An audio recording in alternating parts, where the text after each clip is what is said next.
Hi friends, ಹೇಗಿದ್ದೀರಿ? ಎಲ್ಲ ಆರೋಗ್ಯವಾಗಿದ್ದೀರಾ ಅಂತೇಳಿ ಭಾವಿಸ್ತಾ ಇದ್ದೇನೆ. ನಾವಿವತ್ತು ಅರಿಶಿನ ಎಲೆ ಕಡುಬು ಮಾಡ್ತಾ ಇದ್ದೇವೆ. ನಾವು ಮಾಡಿರೋ ಹಾಗೆಯೇ ನೀವು ಮಾಡಬೇಕು ಅಂತಿದ್ರೆ ವಿಡಿಯೋನ ಎಲ್ಲೂ ಸ್ಕಿಪ್ ಮಾಡದೆ ಕೊನೆವರೆಗೂ ನೋಡಿ ಫ್ರೆಂಡ್ಸ್. ಹಾಗೆ ಯಾರೆಲ್ಲ ನಮ್ಮ ಚಾನಲ್ನ ಸಬ್ಸ್ಕ್ರೈಬ್ ಮಾಡಿದ್ದೀರಾ ಅವರಿಗೆಲ್ಲ ತುಂಬ ಧನ್ಯವಾದಗಳು. ಯಾರೆಲ್ಲ ಸಬ್ಸ್ಕ್ರೈಬ್ ಮಾಡಿಲ್ಲ ಪ್ಲೀಸ್ ಸಬ್ಸ್ಕ್ರೈಬ್ ಮಾಡ್ಕೊಳ್ಳಿ. ಹಾಗೆ ನಿಮ್ಮ ಫ್ರೆಂಡ್ಸಿಗೆಲ್ಲ ಶೇರ್ ಮಾಡಿ ಫ್ರೆಂಡ್ಸ್. ಎಲ್ಲರೂ ನನಗೆ ಸಪೋರ್ಟ್ ಮಾಡಿ. ಬನ್ನಿ ಈಗ ಅರಿಶಿನ ಎಲೆ ಕಡುಬು ಹೇಗೆ ಮಾಡೋದು ಅಂತೇಳಿ ನೋಡೋಣ. ಈ ಗ್ಲಾಸ್ನಲ್ಲಿ ನಾನು ಒಂದು 2.5 ಗ್ಲಾಸ್ ಅಕ್ಕಿನ ಅಳತೆ ಮಾಡಿ ತಗೊಂಡಿದ್ದೇನೆ.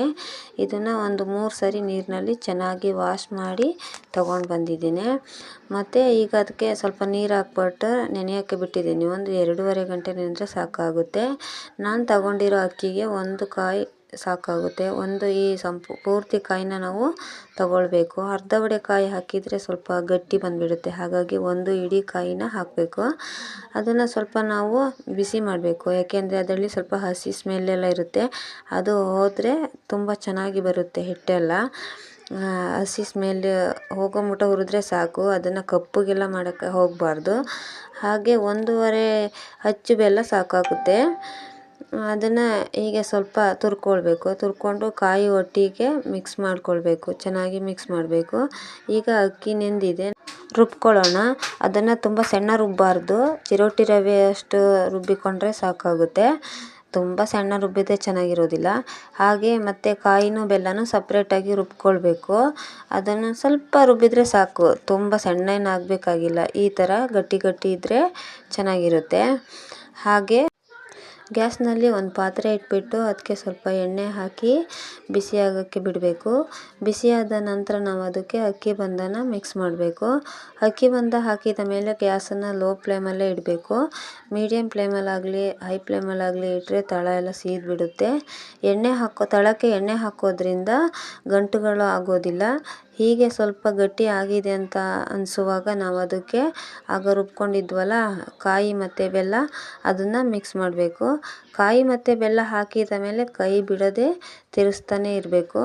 ಕಾಯಿ ಬೆಲ್ಲ ಹಾಕಿದಾಗ ಸ್ವಲ್ಪ ನೀರಾದಾಗೆ ಆಗ್ತದೆ, ಭಯ ಪಡುವ ಹಾಗಿಲ್ಲ. ಅದು ಗಟ್ಟಿ ಆಗುತ್ತೆ.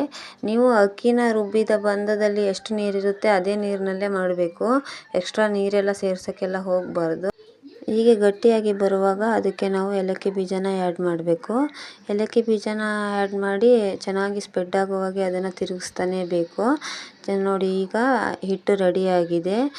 ಮತ್ತು ಕಪ್ಪು ಎಳ್ಳನ್ನು ಚೆನ್ನಾಗಿ ತೊಳೆದ್ಬಿಟ್ಟು ಸ್ವಲ್ಪ ಒಣಗಿದ ನಂತರ ನಾವು ಹೀಗೆ ಪಟ ಅನ್ನೋ ಹಾಗೆ ಹುರ್ಕೊಳ್ಬೇಕು. ಹುರಿದ್ಬಿಟ್ಟು ಆ ಹಿಟ್ಟಿನ ಜೊತೆಗೆ ಎಳ್ಳನ್ನು ಮಿಕ್ಸ್ ಮಾಡಬೇಕು. ಎಳ್ಳು ಎಲ್ಲ ಕಡೆ ಸ್ಪ್ರೆಡ್ ಆಗುವಾಗೆ ಚೆನ್ನಾಗಿ ಹೀಗೆ ಮಿಕ್ಸ್ ಮಾಡಬೇಕು. ನೋಡಿ ಎಲ್ಲಿ ಸಹ ತಳ ಹಿಡ್ದಿಲ್ಲ, ಚೆನ್ನಾಗಿ ಬಂದಿದೆ. ಈಗ ಹಿಟ್ಟು ರೆಡಿಯಾಗಿದೆ. ಅರಿಶಿನ ಎಲೆನ ನೀರಿನಿಂದ ಚೆನ್ನಾಗಿ ತೊಳೆದ್ಬಿಟ್ಟು 2 ಕಡೆನೂ ಚೆನ್ನಾಗಿ ಒರೆಸ್ಕೊಳ್ಬೇಕು. 2 ಕಡೆನೂ ಒರೆಸಿಕೊಂಡಾದ್ಮೇಲೆ ಹೀಗೆ ಎಲೆನ ಜೋಡಿಸ್ಕೊಳ್ಬೇಕು. ಜೋಡಿಸಿಕೊಂಡು 2 ಕಡೆನೂ ಕಟ್ ಮಾಡಬೇಕು. ಯಾಕೆ ಅಂತ ಹೇಳಿದರೆ ನಾವು ಹಿಟ್ಟನ್ನು ಅದರಲ್ಲಿ ಒರೆಸಿ ಮಡಚಿಡೋಕ್ಕೆ ತುಂಬ ಒಳ್ಳೆಯದಾಗುತ್ತೆ. ಹೀಗೆ 2 ಕಡೆನೂ ಕಟ್ ಮಾಡ್ಕೊಳ್ಬೇಕು. ಮತ್ತು ನಿಮ್ಮ ಮನೆಯಲ್ಲಿ ಇಡ್ಲಿ ಪಾತ್ರೆ ದೊಡ್ಡದಿದ್ರೆ ನೀವು ಹೀಗೆ ಕಟ್ ಮಾಡೋ ಅವಶ್ಯಕತೆ ಇಲ್ಲ. ನಮ್ಮ ಇಡ್ಲಿ ಪಾತ್ರೆ ಸಣ್ಣದಿರೋದ್ರಿಂದ ನಾನು ಅದನ್ನು 2 ತುಂಡಾಗಿ ಕಟ್ ಮಾಡ್ಕೊಳ್ತಾ ಇದ್ದೀನಿ. ಫ್ರೆಂಡ್ಸ್, ವಿಡಿಯೋ ಮಾಡುವಾಗ ಕರೆಂಟ್ ಹೋಗಿತ್ತು. ಸ್ವಲ್ಪ ಬ್ಲರ್ ಆಗಿ ಕಂಡ್ರೆ ಕ್ಷಮಿಸಿ. ನೋಡಿ ಹೀಗೆ ಕಟ್ ಮಾಡ್ಕೊಳ್ಬೇಕು. ಆಗ ತಿನ್ನೋದಕ್ಕೂ ಒಂದು ಸ್ವಲ್ಪ ಚೆಂದ ಅನಿಸುತ್ತೆ ಸಣ್ಣದಾಗಿ. ಇಲ್ದಿದ್ರೆ ದೊಡ್ಡದಿರುತ್ತೆ ಅಲ್ವಾ, ಚೆಂದ ಆಗೋದಿಲ್ಲ. ನೋಡಿ ಹೀಗೆ ಇದನ್ನು ಹಿಂಭಾಗಕ್ಕೆ ನಾವು ಹಿಟ್ಟನ್ನು ಒರೆಸಿಡಬೇಕು. ಮುಂದೆ ಭಾಗಕ್ಕೆ ಒರೆಸ್ಬಾರ್ದು. ಹೀಗೆ ಹಿಂದೆಯಿಂದ ಒಂದು ಕಡುಬಿನ ಅಷ್ಟು ತಗೊಂಡ್ರೆ ಸಾಕಾಗುತ್ತೆ. ನೋಡಿ ಹೀಗೆ ನಾನು ಹೇಗೆ ವಿಡಿಯೋಲಿ ತೋರಿಸ್ತಾ ಇದ್ದೀನೋ ಹಾಗೆ ಹೀಗೆ ತಗೊಂಡು ಹೀಗೆ ಪ್ರೆಸ್ ಮಾಡಿದರೆ ಆಯಿತು. ಇಡೀ ಎಲೆಗೆಲ್ಲ ಒರೆಸಿದ್ರೆ ಆಯಿತು. ಹೀಗೆ ನೋಡಿ ಹೀಗೆ ಸ್ಪ್ರೆಡ್ ಮಾಡಿಬಿಟ್ಟು ಅದನ್ನು ನಾವು 2 ಕೈಯಿಂದ ಮಡಚಿಟ್ರೆ ಆಯಿತು. Very simple. ಇದರಲ್ಲಿ ಏನಿಲ್ಲ. ಇದರಲ್ಲಿ ಕಾಯಿ ಮತ್ತು ಬೆಲ್ಲನ ತುಂಬಿಸಿಡೋದ್ರಕ್ಕಿಂತ ಹೀಗೆ ಮಾಡಿ ತಿನ್ನೋದ್ರಿಂದ ತುಂಬ ಚೆನ್ನಾಗಿರುತ್ತೆ. ಮನೆ ಮಂದಿ ಅಂತೂ ಇಷ್ಟಪಟ್ಟು ತಿಂತಾರೆ. ಮಕ್ಕಳಿಗಂತೂ ತುಂಬಾ ಇಷ್ಟ ಆಗುತ್ತೆ.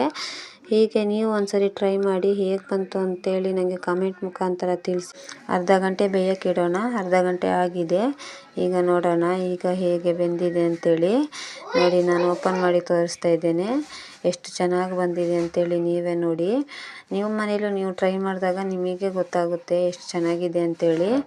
ಈಗ ಕಪ್ಪು ಎಳ್ಳು ಹಾಕೋದ್ರಿಂದ ನೋಡಿ ಅದರೊಳಗೆ ಎಷ್ಟು ಚೆನ್ನಾಗಿ ಕಾಣುತ್ತೆ ಅಂತೇಳಿ. ನೋಡಿ ಅಷ್ಟು ಗಟ್ಟಿ ಇಲ್ಲ, ಅಷ್ಟು ಸ್ಮೂತ್ ಇಲ್ಲ, ತುಂಬ ಚೆನ್ನಾಗಿ ಬರುತ್ತೆ. ಒಮ್ಮೆ ಟ್ರೈ ಮಾಡಿ ನನಗೆ ಕಮೆಂಟಲ್ಲಿ ತಿಳಿಸಿ ಹೇಗೆ ಬಂತು ಅಂತೇಳಿ. ಸಬ್ಸ್ಕ್ರೈಬ್ ಮಾಡೋಕ್ಕೆ ಮರಿಬೇಡಿ ಫ್ರೆಂಡ್ಸ್. ನಾಳೆ ಮತ್ತೆ ಇದೇ ಥರ ಒಂದು ವಿಡಿಯೋದಲ್ಲಿ ಸಿಗ್ತೇನೆ. ಅಲ್ಲಿ ಈ ವಿಡಿಯೋನ ಇಷ್ಟೋ ತನಕ ವಾಚ್ ಮಾಡಿದ್ದಕ್ಕಾಗಿ ಧನ್ಯವಾದಗಳು friends. Thank you for watching.